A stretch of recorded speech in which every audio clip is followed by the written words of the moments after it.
నమస్కారం. లక్ష్మి చెప్పే కథలకు స్వాగతం. వీణులతో వీక్షించటానికి సిద్ధం కండి.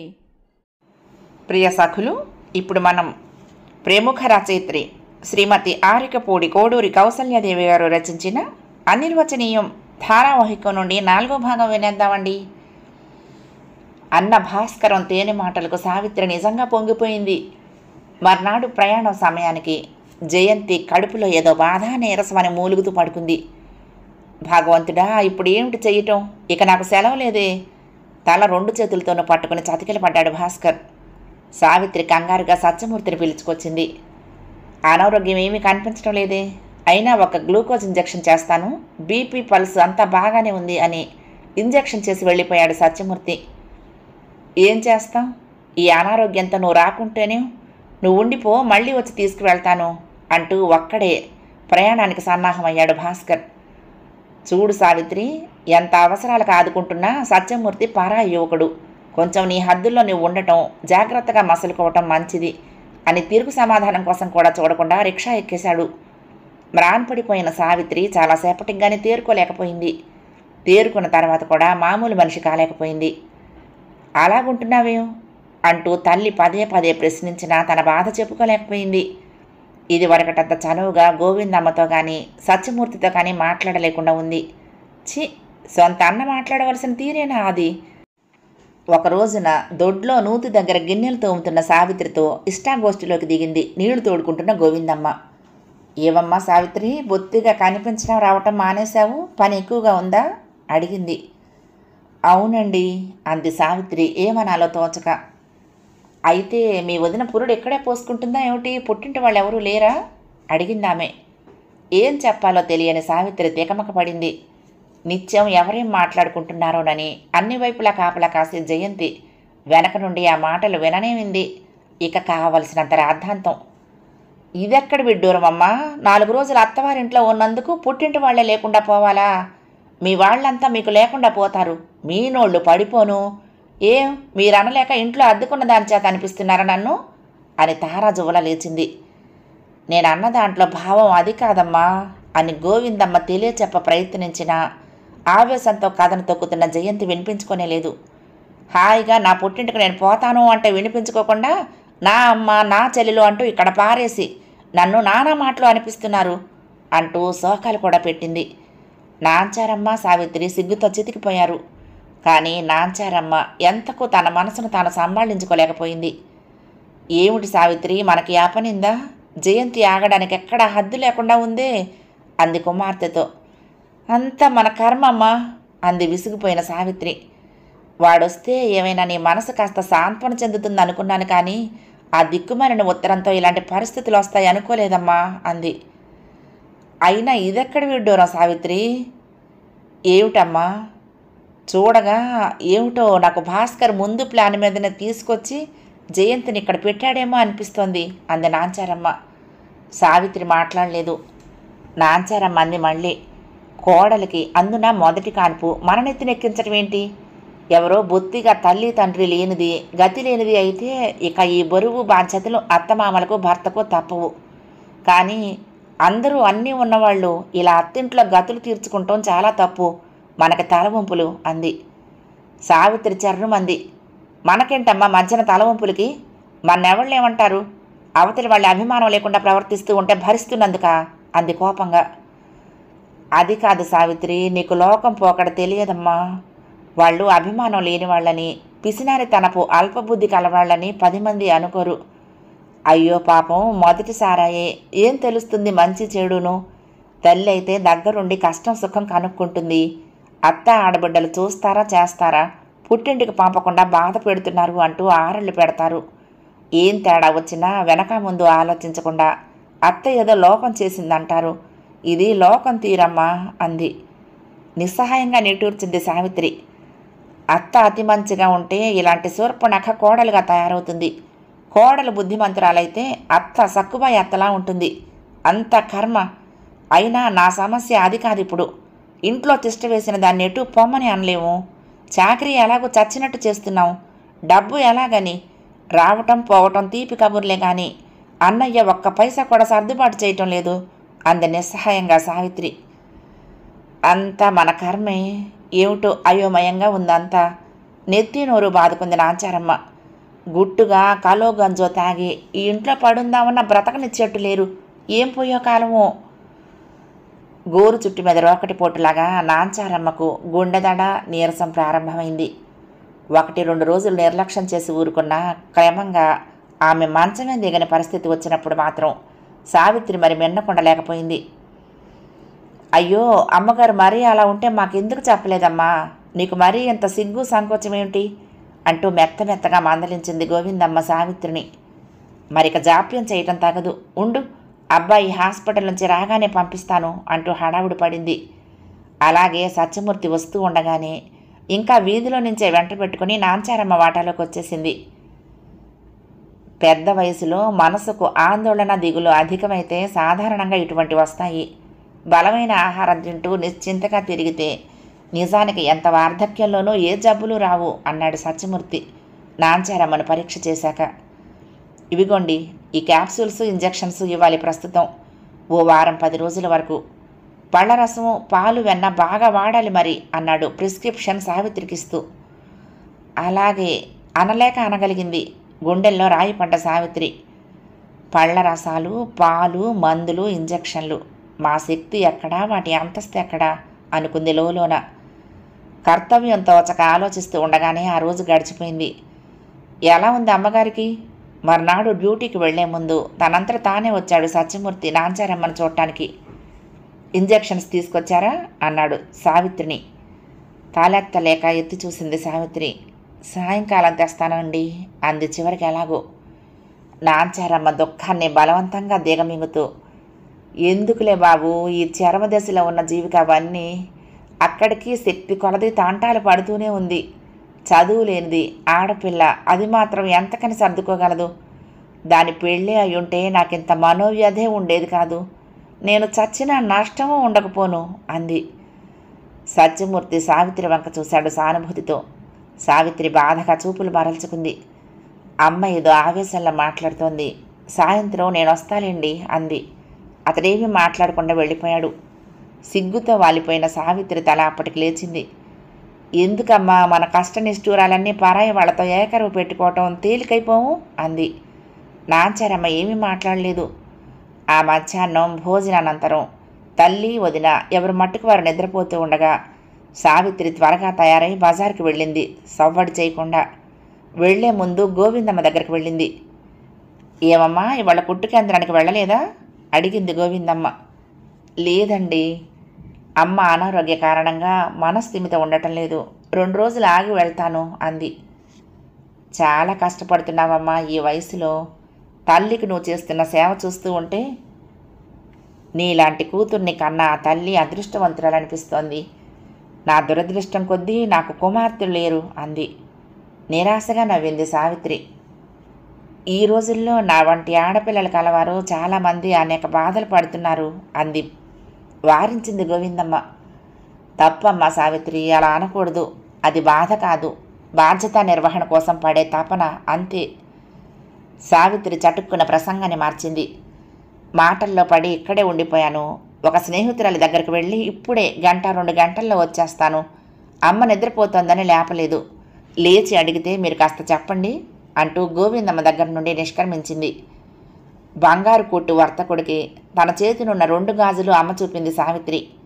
తూకం తూచిన పిమ్మట గీటు పెట్టి చూశాడు. అబ్బే, పూర్తిగా కాసు బంగారం లేదు అంటూ పెదవి విరిచాడు.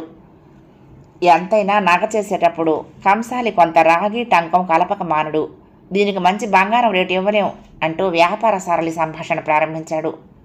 పోనీ ఎలాగిస్తారు? సావిత్రి ప్రశ్న. ఇంతలో షాపులోకి ప్రవేశించిన 2 వ్యక్తులు సావిత్రిని, త్రాసులో ఉన్న గాజులను ఒక్కసారి తేరిపార చూశారు. మీకెక్కడివి నగలు అంటూ హుందాగా అధికారంగా ప్రశ్నించారు సావిత్రిని.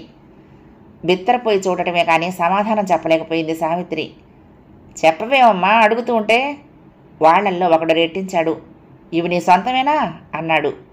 కంగారు ఎక్కువైంది సావిత్రికి. నా సొంతమేనండి, అందుకే అమ్ముతున్నాను అంది అయోమయంగా. సొంతమైతే అంత కంగారు ఎందుకు?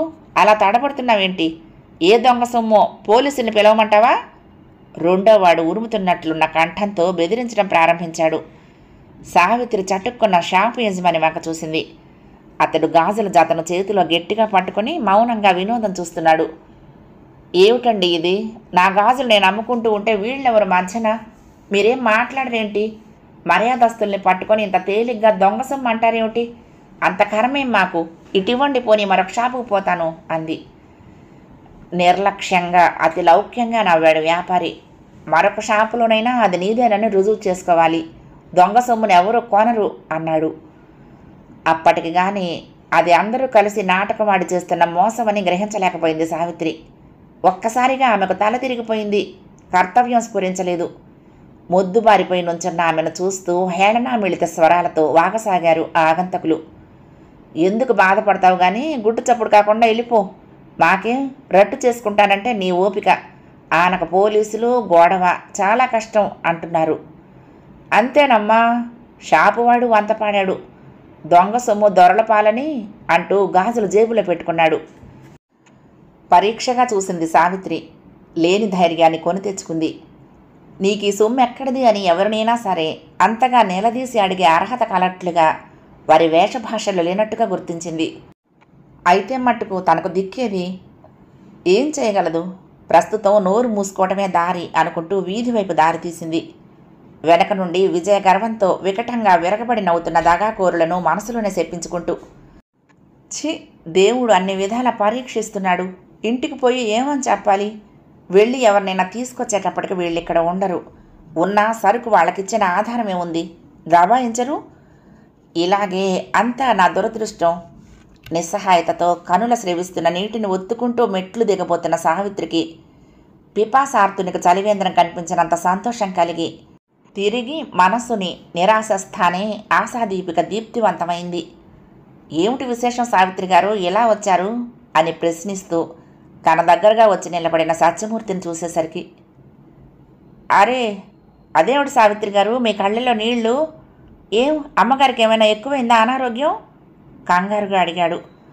లేదు, ఇలా రండి చెప్తాను అంటూ వెనుతిరిగి షాపులకు దారితీసింది. సత్యమూర్తి ఆత్రంగా ఆమె అడుగులో అడుగు వేసుకుంటూ అనుసరించాడు. సరాసరి అంగడి యజమానిని చూపుతూ, ఇదిగో ఈయనకు నా గాజులు అమ్ముదామని వచ్చాను. అవిగో ఆయన జేబులో నా గాజులున్నాయి. డబ్బు ఇవ్వకుండా పెట్టుకున్నాడు. ఎదురు దొంగ సొమ్మంటూ ఈ ముగ్గురు నానా మాటలాడి నన్ను పొమ్మన్నారు అంది సావిత్రి. ఇంకా అప్పుడే కొట్లోకి కొనవచ్చిన అమ్మ వచ్చిన వ్యక్తులు వింతగా వినోదంగా చూస్తూ ఉంటే జేబులో గాజులు దాచే అవకాశం లేక చెట్టంత మనిషి సత్యమూర్తి వాడి చూపుల నుండి తప్పించుకోలేక ఏమీ మాట్లాడలేక నీళ్లు నవలసాగాడు యజమాని. మిగిలిన ఇద్దరు వ్యక్తులు మాత్రం ఇటువంటి దగాల్లో ఆరితేరిన వారికి మళ్ళీ సత్యమూర్తి వైపు కోరగా చూస్తూ, ఏమిటయ్యా మహా ఎగాదిగా చూస్తున్నావు?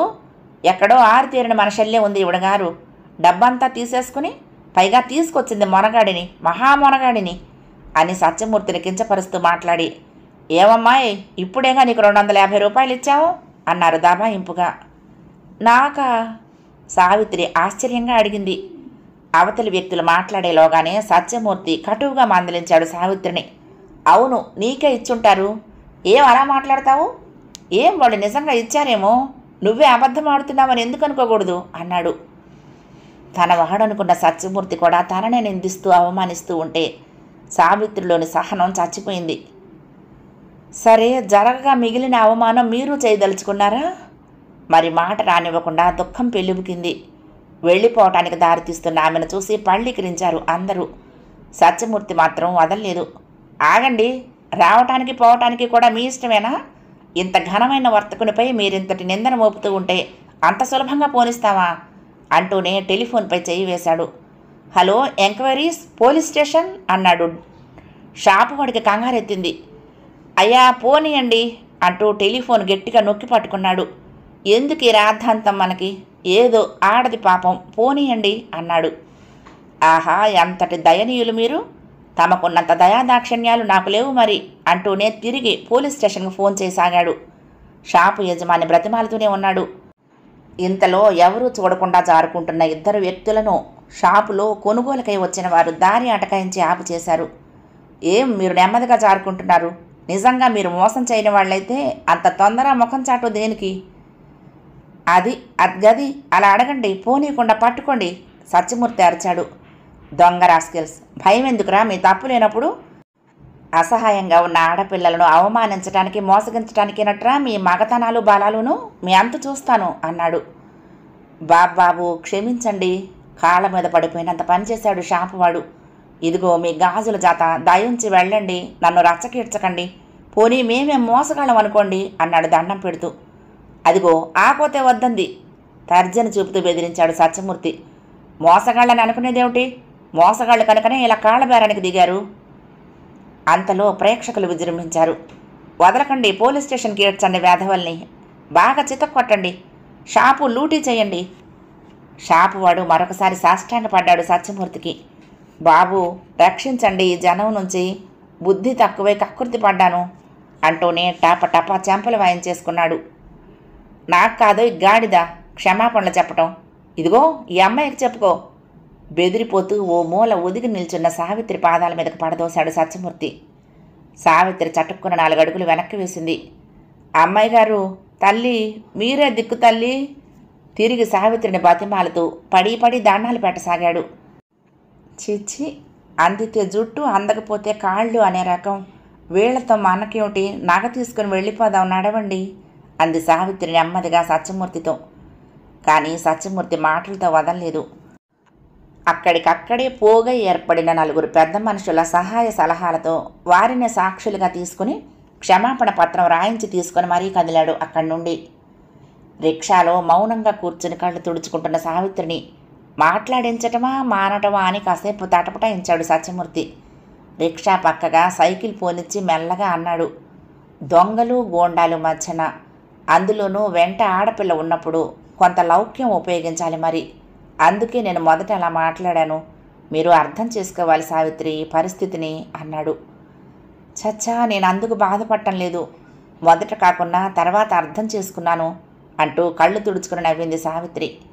ఆ వదనంలో బాధ ఉన్నప్పటికీ కళ్లల్లోని నైర్మల్యాన్ని, నవ్వులోని స్వచ్ఛతను చూసిన సత్యమూర్తి మనసు తేలికపడింది. ఎందుకులేండి అంత బాధపడటం, ఇది ప్రపంచం, ఏదో అనేక రకాల వ్యక్తులుంటారు. మనం ఏ తప్పు చెయ్యకపోయినా ఒక్కొక్కసారి బాధపడాల్సిన యోగం అలా చుట్టుకుంటుంది, మర్చిపోవాలి అన్నాడు అనునయంగా.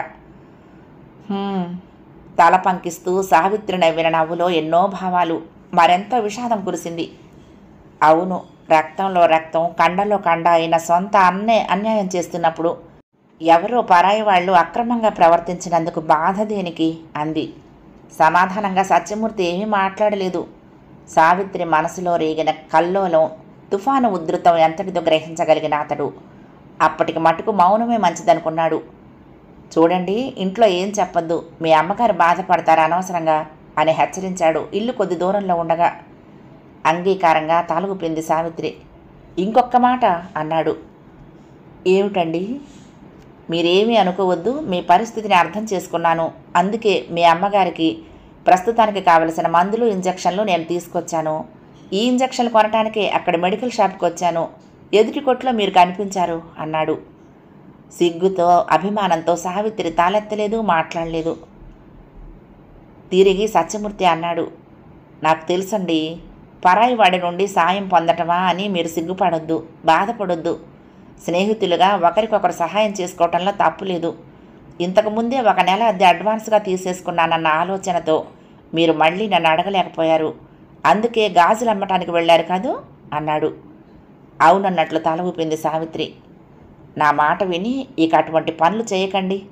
మీరంతగా బాధపడి డబ్బు ఇప్పుడే కూర్చుకుని వైద్యం చేయించుకోవాలనుకోకండి. తోటి మనుషుల కష్ట సుఖాలను ఆ మాత్రం అర్థం చేసుకోగలను. అమ్మగారి వైద్యం విషయం పూర్తిగా నేను చూసుకుంటాను. మందుల బిల్లులన్నీ మీకే ఇస్తాను. మీ వీలును బట్టి నాకు ఇవ్వచ్చు, పర్వాలేదు అన్నాడు. కృతజ్ఞతతో చూసింది సావిత్రి మాటలు కరువై. లోపలికి వెళ్తూ ఉండగా నాంచారమ్మ చెప్పింది సావిత్రితో. మీ అన్నయ్య వచ్చాడు సావిత్రి, అరగంట అయింది అని. మనిషికి మనిషికి మధ్య అన్యోన్యత ఉన్నా లేకున్నా దూరాన ఉన్న బంధువులు, అందున తోడబుట్టిన వాడు ఇంటికొచ్చాడంటే ఎవరికైనా సంతోషం కలగటం సహజం. అన్న వచ్చాడన్న సంతోషంలో జరిగిందంతా తాత్కాలికంగా మర్చిపోయిన సావిత్రి ముఖం వికసించింది. త్వరగా కాఫీ తయారు చేసి అన్నకు వదినకు తీసుకువెళ్ళి గది తలుపు తట్టబోయేసరికి సోలాల వంటి మాటలొచ్చి ఆమె చెవిలో ములుకుల్లా దిగాయి.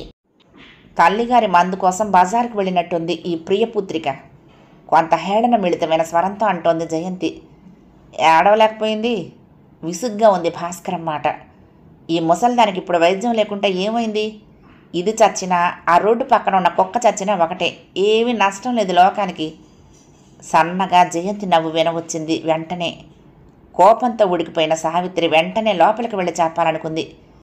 కన్న తల్లి చేస్తే లోటు బాధ సంతానానికి కానీ లోకానికి నీలాంటి దౌర్భాగ్యుడికి కాదురా నీచుడా అని. కానీ తామాయించుకుంది. ఇంతకు నీ వైద్యం మాట ఏమిటి? మందులవి బాగా జరుగుతున్నాయా? తిరిగి భాస్కర్ భార్యను ప్రశ్నించాడు. అయ్యో కర్మ, నాకు తిండి పెట్టడమే గగనంగా ఉంది మీ అమ్మకు చెల్లెలకి.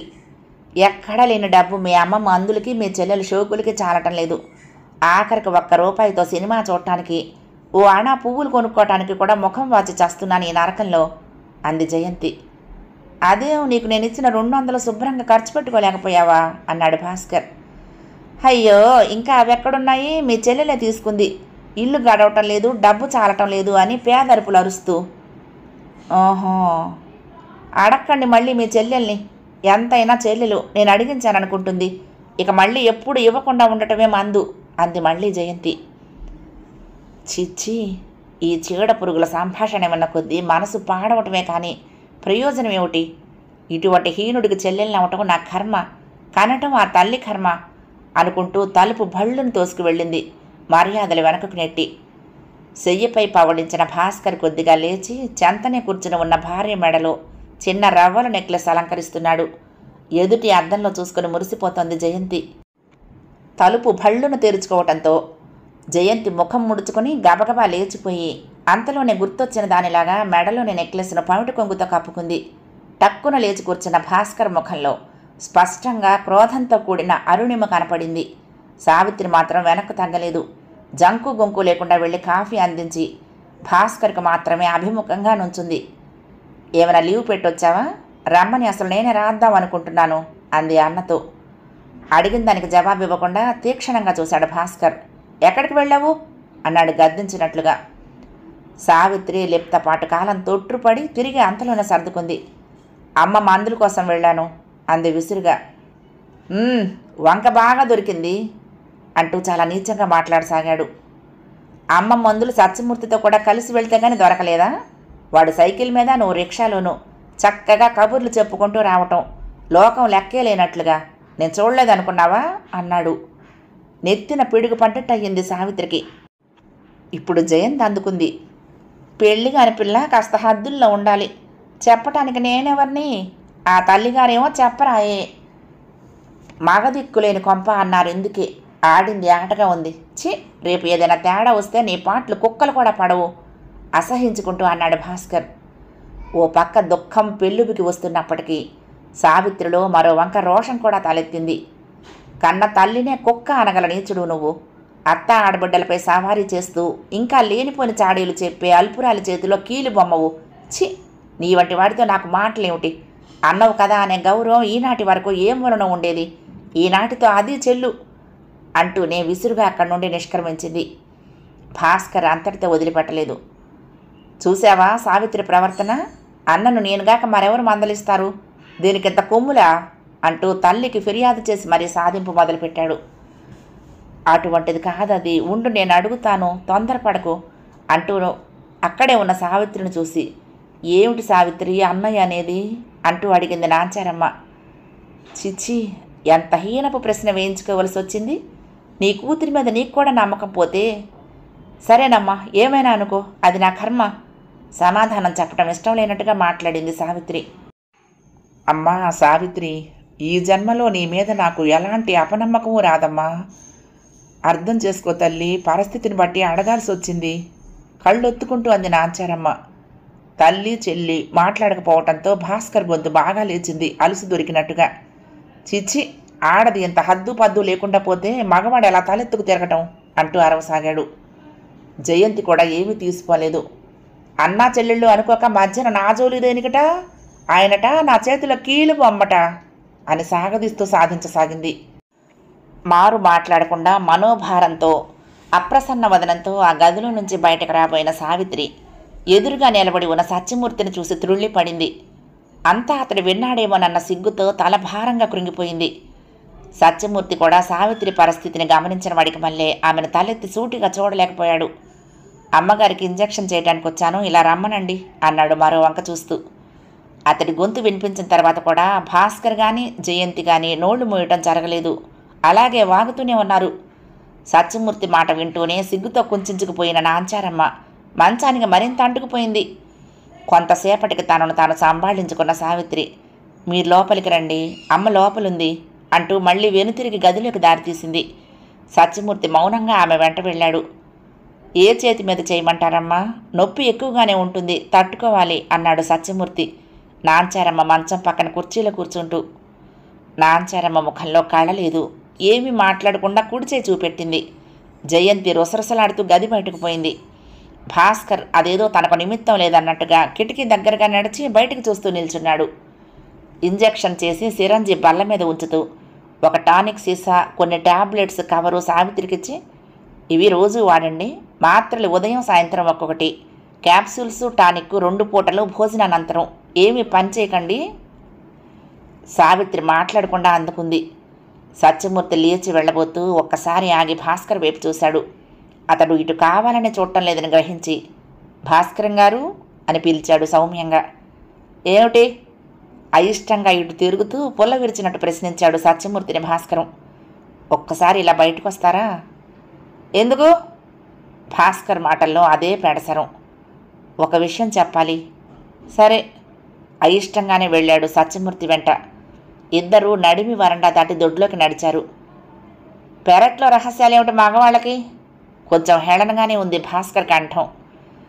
రహస్యం కాదు, కానీ నలుగురు వినవలసింది కూడా కాదు. ఇదిగో ఇది చూడండి అంటూ జేబులో నుంచి ఒక పత్రం తీసి చూపించాడు సత్యమూర్తి. భాస్కర్ అందుకోలేదు. ఏమిటిది? ఏమైనా రిజిస్టర్డ్ మ్యారేజ్ జరిగిందా? పొగరుగా అడిగాడు. దెబ్బతిన్నట్టుగా చూశాడు సత్యమూర్తి. కానీ అంతలోనే తనను తాను సంభాళించుకుంటూ సాధ్యమైనంత శాంత స్వరంతో అన్నాడు, అటువంటిది జరిగాక ఇక మీరు చూడాల్సింది చేయాల్సింది ఏమీ ఉండదు. అసలు ఏమిటో సంగతి తెలుసుకోకుండా ఊహాగానాలు దేనికి అన్నాడు. బలవంతం మీదనే ఆ కాగితం తీసుకొని చూశాడు భాస్కర్. ఏమిటిది? ఎవరి సర్వేశ్వరరావు? ఈ బంగారు నగల వ్యాపారికి సావిత్రికి సంబంధం ఏమిటి? అతడెందుకు ఈవిడకి అపాలజీ రాసినట్టు? అవును, లక్ష్మీ గోల్డెన్ వర్క్స్ పేరుతో షాపు బజారు వెంట వెళ్తూ చాలాసార్లు చూశాను అన్నాడు గుర్తు చేసుకుంటూ అయోమయంగా. జరిగిన విషయమంతా వివరించిన అనంతరం సత్యమూర్తి అన్నాడు, సావిత్రిని మీరేదో అపవాదు వేసి నిందించటం నా చెవిన పడింది. అందులో నా పేరు కూడా జోడించటం నా చెవిన పడింది. నా పేరు కూడా జోడించబడటం వలన నా ప్రమేయం కూడా ఉన్నదనుకుని, అసలు సత్యమేమిటో మీకు తెలియపరచవలసిన బాధ్యత నాదనుకుని మీకు సంగతి తెలియచెప్పాను. ఎవరిపైనైనా నింద వేసే ముందు కాస్త యుక్తాయుక్తాలు, ఉచితానుచితాలు ఆలోచించాలి. వస్తాను. భాస్కర్లో పశ్చాత్తాపం ఏమీ కలిగిన ఛాయలు కనిపించలేదు. పోవటానికి ఉద్యుక్తుడైన సత్యమూర్తి తమ వెనుకనే నిలబడి అంతా వింటున్న నాంచారమ్మను చూసి కొంచెం బాధపడ్డట్టు అసహాయంగా చూశాడు. వెళ్ళిన వాడే మళ్ళీ వెనక్కి వచ్చి సావిత్రిని నాంచారమ్మను ఉద్దేశించి, ఇవన్నీ ఇలా బహిరంగం చేయాలని నా ఉద్దేశం కాదసలు, కానీ పరిస్థితి ఇలా వచ్చిందంతే. మేమంటే తలలు వంచాల్సింది. ఇంత అభివృద్ధిని సాధించి మన స్త్రీలు కూడా రాజ్యాలు వెళుతున్న ఈ రోజుల్లో కూడా ఓ సాధారణ యువతి కాస్త 4 వీధుల్లో నడిస్తేనే నానా అవమానాల పాలు కావలసి, కన్నవారు తోడబుట్టినవారు కూడా నానా మాటలు అనవలసిన స్థితిలో స్త్రీని దేశాన్ని ఉంచిన మేము మగధీరులను తలలు వాల్చాల్సిందే, మీరు కాదు అంటూనే తన ఇంట్లోకి వెళ్ళిపోయాడు. ఆ రాత్రి తల్లి చెల్లెలు భోజనాలు చేయకపోయినా భాస్కర్కు ఈషన్ మాత్రమైనా జాలి కానీ బాధ కానీ కలగలేదు. మర్నాడు ఉదయం నా కోసం కాకపోయినా అమ్మ కోసమైనా నేను మామూలుగా తిరగాలి, వంట చేసి పెట్టాలి అమ్మకు అనుకుంటూ పక్క మీద నుండి లేచింది సావిత్రి. ముఖం కడుక్కుని వంటింట్లోకి వస్తూనే ఆశ్చర్యపోయింది. ఇంచుమించు ఖాళీగా ఉన్న హోటల్ క్యారియర్, శుభ్రంగా భోజనం చేయబడి ఖాళీగా ఉన్న 2 విస్తళ్ళు చూసి, అవును, తల్లి చెల్లి ఎవరు? వాళ్ళు బాధపడితే తనకి, తాను తన భార్య బాగుంటే చాలు, స్వార్థపరుడు అనుకుంది కసిగా. ఆ రోజు కూడా హాస్పిటల్కి వెళ్లే ముందు సత్యమూర్తి తనంతా తానే వచ్చి నాంచారమ్మకు ఇంజెక్షన్ చేసి వెళ్ళిపోయాడు. ఏదో ఆ మందుల గురించి, పద్యపానాల గురించి 2 మాటలు సావిత్రితో మినహా మరెవరితోనూ అతను మాట్లాడలేదు. ఎవరూ అతనితో మాట్లాడలేదు. అంతవరకు తమను కాదన్నట్టు మౌనంగా చూస్తూ ఊరుకున్నారు జయంతి భాస్కర్లు. సత్యమూర్తి నిష్క్రమించగానే జయంతి ఆరాగా అడిగింది సావిత్రిని. అందరి సుముఖంలోనే, మరి గాజుల అమ్మకం కానప్పుడు ఈ మందులకు డబ్బెక్కడిది సావిత్రి అని. భాస్కర్ కూడా సమాధానం వెనకోరినట్టు చూస్తున్నాడు. సావిత్రికి వారితో మాట్లాడటం ఇష్టం లేకపోయినా తప్పదన్నట్టుగా సమాధానం చెప్పింది. వారివ్వాల్సిన అద్దెలు తర్వాత లెక్క చూసుకునేటట్లు ఏర్పాటు చేశాను అంది. అంటే దయతలచి ముందే మన వైద్యాలకు అవసరాలకు పెట్టుబడి పెడుతున్నాడనమాట. కోపంగా ఉంది భాస్కర్ స్వరం. రోగాలు తగ్గకున్నా పర్వాలేదు, చచ్చినా పర్వాలేదు, పరాయి వాళ్ళని దేహి అనటం కంటే, జయంతి అంది ఎంతో స్వాభిమానం ఉన్నదానిలాగా. భార్యాభర్తలు ఎన్ని వాగినా సావిత్రి కానీ నాంచారమ్మ కానీ ఏమీ మాట్లాడలేదు. 4వ భాగం సమాప్తం. ప్రియ సఖులు, ఈ కథ మీకు నచ్చితే తప్పకుండా లైక్ చేయండి, షేర్ చేయండి, కామెంట్ చేయండి, సబ్స్క్రైబ్ చేసుకుని నన్ను ఎంకరేజ్ చేయండి. ఉంటానండి. ప్రేమతో లక్ష్మి, కృష్ణాతీరం, దుర్గమ్మ సన్నిధానం. నమస్తే.